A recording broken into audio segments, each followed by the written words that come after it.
E aí, pessoal, vamos analisar esporte comigo? E no vídeo de hoje a gente vai falar um pouco sobre a NBA, mudando um pouco de assunto aqui do canal. A gente fala muito sobre futebol, né, sobre futebol brasileiro, mas para a gente respirar novos ares, a gente vai falar um pouco sobre basquete, o basquete da NBA, a principal liga do mundo de basquete, a liga norte-americana. A gente vai trazer alguns dos times surpreendentes, né, dessa temporada. Claro que a gente também poderia falar sobre as decepções, mas nesse momento eu acredito que não tenha tantas decepções, não é nada muito absurdo do que a gente esperava, né? Nessa temporada a gente pode até talvez citar o New Orleans Pelicans, que está em último lugar na Conferência Oeste, mas assim, a gente vai focar um pouco nas surpresas. Tem 4 surpresas aí que eu separei nesse vídeo um pouco mais curto para falar aqui sobre o basquete internacional. E antes de mais nada, antes da gente começar o vídeo, eu quero agradecer a vocês pelo carinho, pelas curtidas, pelos comentários, por toda a interação que eu estou tendo tanto no YouTube como na rede vizinha. E também quero pedir para vocês continuarem nesse processo aí de ajudando a gente a crescer cada vez mais. Eu já estou chegando a quase 100 seguidores na outra rede. Se puderem me dar uma ajuda, vai ser muito adianto para mim. E eu quero agradecer a vocês. E sem mais delongas, vamos para o vídeo após a vinheta.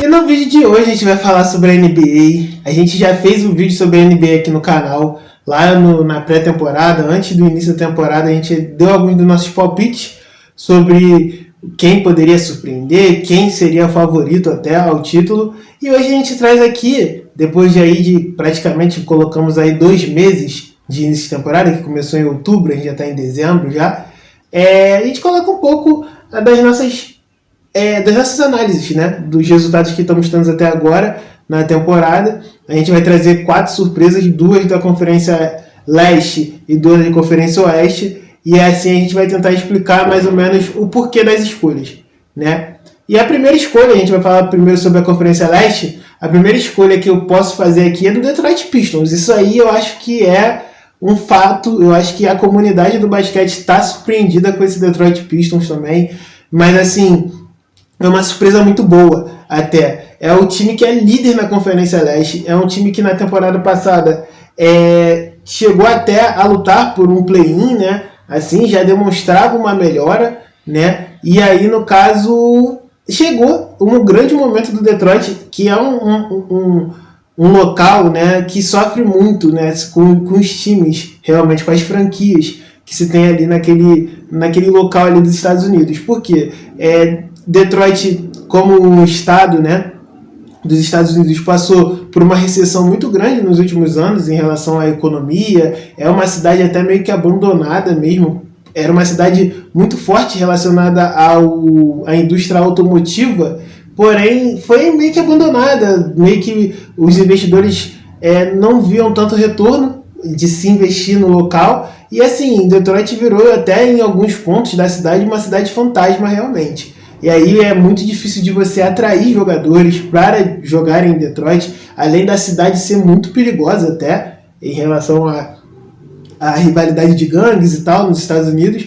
Então assim, tem todo um contexto ali em torno da cidade, do estado, que deixa Detroit, essa situação do Detroit Pistons ainda mais louvável, sabe?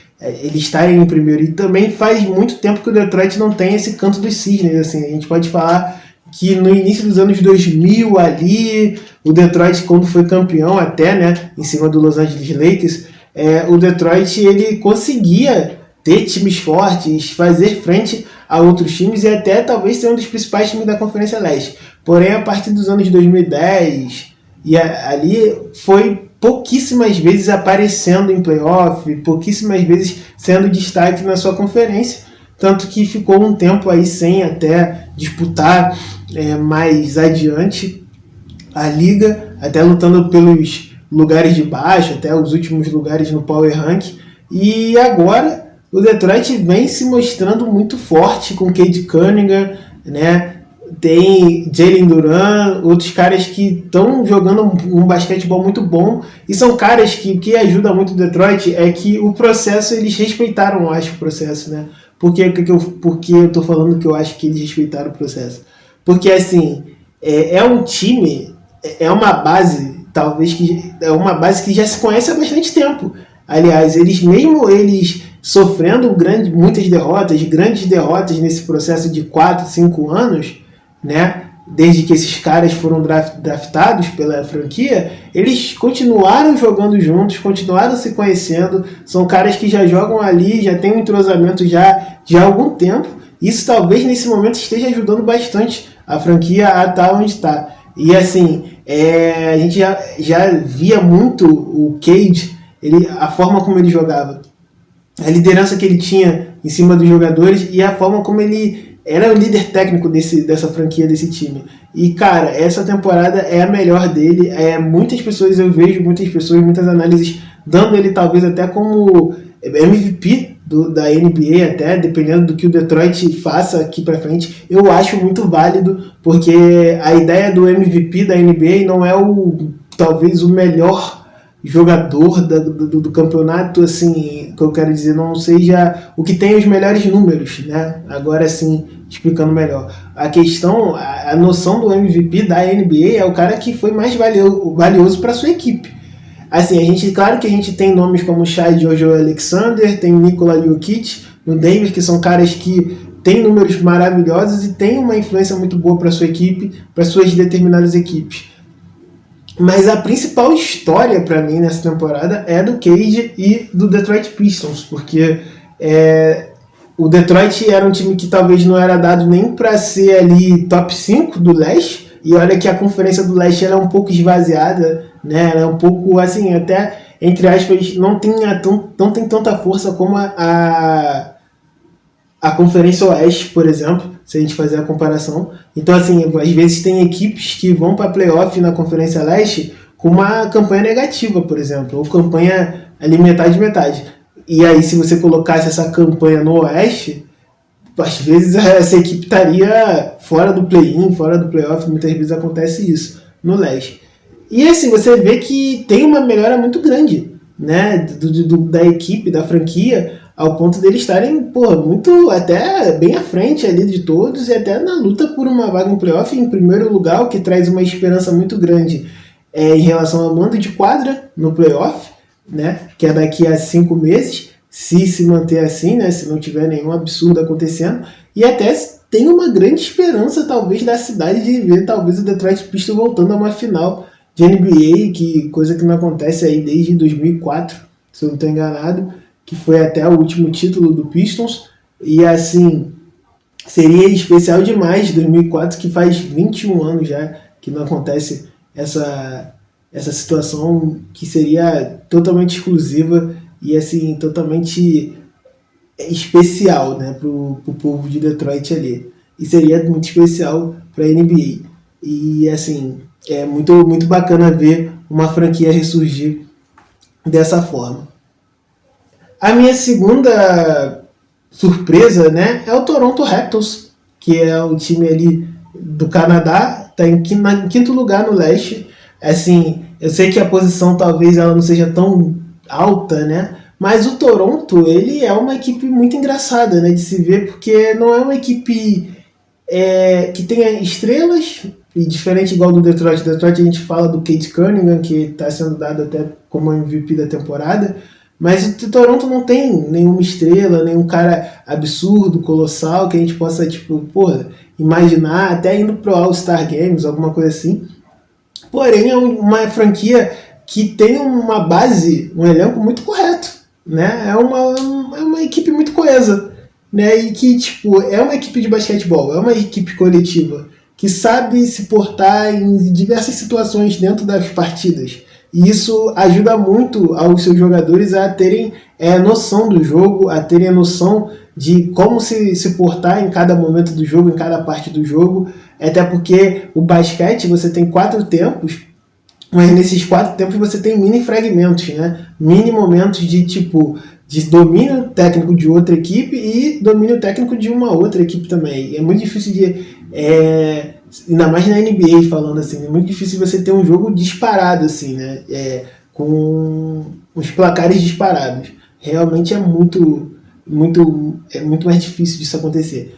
E assim, o Toronto ele sabe jogar no coletivo e é exatamente isso que você precisa quando você não tem um líder técnico na sua equipe, quando você não tem um Kevin Durant, não tem um LeBron James, um Steph Curry, você precisa ter um coletivo muito forte. E é esse coletivo que fala muito alto no Toronto. O Toronto vem em quinto lugar no leste, tá bem, assim, é claro que é uma posição que inspira cuidados, porque você não pode também dar muito mole ou relaxar muito durante a temporada, você sempre tem que tentar manter uma sequência boa ali para poder se garantir no playoff futuramente. Porém, assim, exatamente eu acho que é a posição onde o Toronto merece estar, sabe? Não é também nada, como é que eu posso falar? Nada fora do padrão do que deveria acontecer talvez com o Toronto. E pela forma como o Toronto vem jogando, é uma equipe até que chega a ser perigosa para playoff, possível playoff, alguma equipe mais acima pegar o Toronto, né, ou até equipes que venham do play-in, talvez, pegar o Toronto e se complicarem realmente, porque o Toronto demonstra um bom basquetebol, demonstra que é uma equipe que assim, vai competir, vai para frente, vai guerrear, e não vai ter muito espaço para, não vai ser nada entregue de graça assim, mesmo sendo o Toronto Raptors, não sendo uma franquia tão grande na NBA, não sendo uma franquia tão atrativa, né, na NBA, esse sentimento de guerra, de competitividade tá tomando conta e assim, é a minha segunda escolha no leste como surpresa, uma grata surpresa nessa temporada. Agora falando do oeste, do lado do oeste, eu acho que, assim, as duas surpresas que eu vou falar aqui, uma delas pode ser até meio, porra, não é tanta surpresa assim, mas eu acho pela posição, sabe? Mais pela posição do que pelo que se poderia ser dado. E essa minha surpresa é o Los Angeles Lakers, tá? Assim, porque eu falo que o Los Angeles pra mim é a surpresa. Porque nesse momento eles são segundo colocados da Conferência Oeste, só perdem pro OKC, o Oklahoma City Thunder, que tipo, né, é o melhor time da liga, é o atual campeão da liga e é o time a ser batido, né? E nesse momento que eu estou gravando o vídeo agora, o OKC ele tem uma campanha que pode ser, se tudo der certo, né, é uma campanha que ainda tem muitos jogos pela frente, ele pode fazer uma temporada com mais de 70 vitórias, numa temporada que você tem 82 jogos, né? Assim, é absurdo o número de 70 vitórias. Tem essa projeção aí pro Oklahoma City Thunder, mas assim, a gente ainda não sabe, estamos no início da temporada ainda, tudo pode acontecer a partir de dezembro, janeiro ali. Ainda tem também o deadline day da trade, então assim, a gente tem que ver como é que os times vão se movimentar. Mas voltando a falar do Los Angeles, o Los Angeles era um time que ano passado ele demonstrava um desequilíbrio até. Você tinha Luka Doncic, você tinha LeBron James juntos, duas estrelas absurdas da liga, dois caras da liga, porém o restante do elenco ele se demonstrava muito desequilibrado para acompanhar aquelas superstars ali, tanto que quando chegou no playoff não deu nem pro cheiro, né? Então assim, sofre bastante, né? O time do Los Angeles sofreu bastante, né, na temporada passada. Porém, nessa temporada é um time muito mais coletivo, é muito mais competitivo. O LeBron, que começou a temporada machucado, lesionado, ele volta no meio ali na metade, ali entre novembro, dezembro, ali no início de dezembro, e já volta muito bem. Ele volta entendendo o papel dele na equipe, ele já entende como ele é um cara mais velho, né? Ele já entende talvez que ele não tenha, e como tem o Luka Doncic agora também no elenco, ele já entende que talvez ele não tenha tanta influência no jogo da pontuação, né? A gente via o LeBron sempre sendo líder técnico, líder de pontuação e tendo muito essa responsabilidade com ele, de tentar carregar esse time com a pontuação dele, tendo pontuações de 30 pontos, 40 pontos e tendo que fazer jogos assim. Hoje em dia, você tendo o Luka, você não precisa, não é que você não precisa se preocupar, mas você não precisa dessa sobrecarga em cima de você, sabe? E você vai ter um cara ali que, vai dividir contigo a pontuação, vai dividir contigo alguns critérios, algumas estatísticas que pode ser importante até para você descansar, para você não ser sobrecarregado pela sua idade até que você tem. E ainda temos ali um adendo do Austin Reeves, né? Que, o Austin Reeves é um garoto absurdo, do Los Angeles Lakers é um achado incrível, é um cara que entrega também números cada vez mais fortes na liga, é um cara que com certeza, assim, claro que o contexto do Los Angeles não coloca ele como uma estrela da liga, porque ele tem ali o LeBron James, tem o Luka Doncic, então talvez ele seja um terceiro cara mais importante desse time.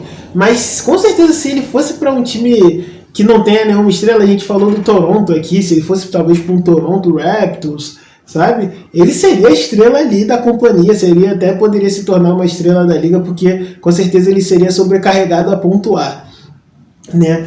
Mas assim, o Austin é um cara sensacional, é um coadjuvante, né, entre aspas, que por muitas vezes ele é o principal ator desse time de luxo, né? Então assim, você vê o crescimento desses caras e o entrosamento deles crescendo e o equilíbrio aparecendo. O DeAndre Ayton também parece que veio para o Los Angeles para jogar basquetebol, para tentar recuperar sua carreira, uma coisa que ele precisava bastante. O DeAndre Ayton, em alguns momentos, há 3, 4 anos atrás, era um dos pivôs mais dominantes da liga. Então, assim, e o Lakers precisava de um pivô assim dominante. E ele contrataram o DeAndre Ayton. O DeAndre Ayton vem mostrando capacidade de fazer esse jogo acontecer do Los Angeles. Então, cara, é um time que a gente precisa tomar bastante cuidado, precisa prestar muita atenção, né, nessa temporada. Eu sei que o OKC é o time que é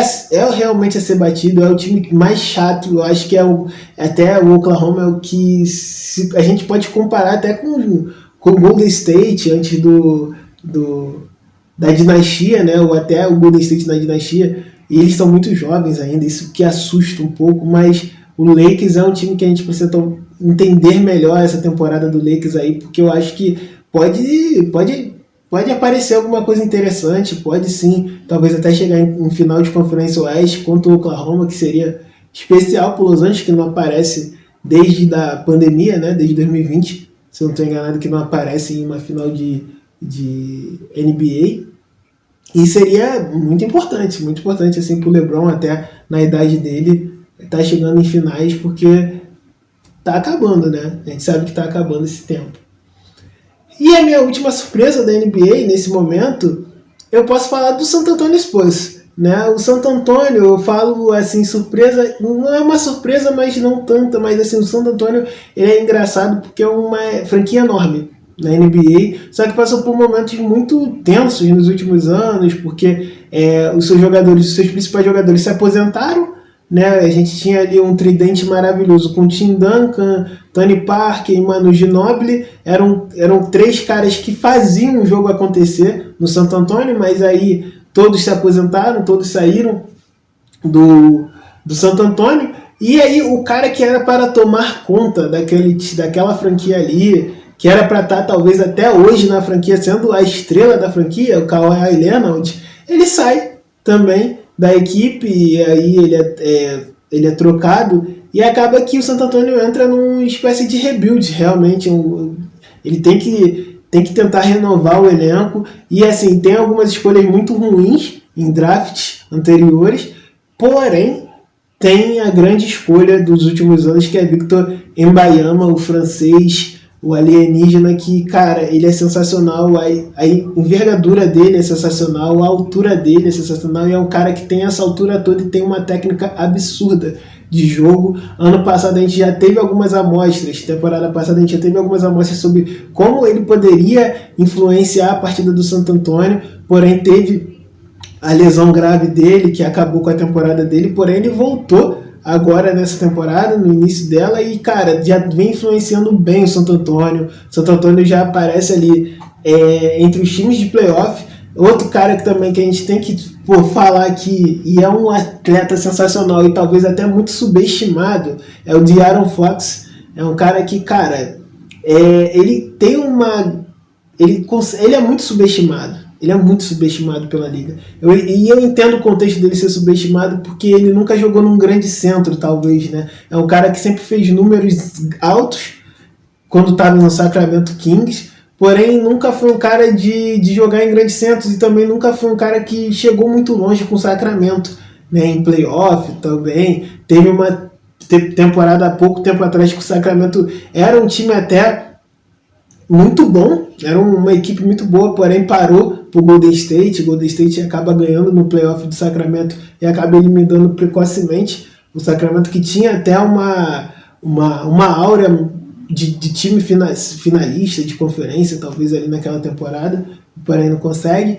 E assim, cara, o De'Aaron Fox, ele sempre foi um cara que entregou números muito bons, entregava influência muito boa dentro da quadra e nunca foi um cara que foi reconhecido pela comunidade do basquete ou pela liga. Pela comunidade do basquete eu acho que até era mais reconhecido, mas pela liga realmente você vê que o cara é meio esquecido, assim, né?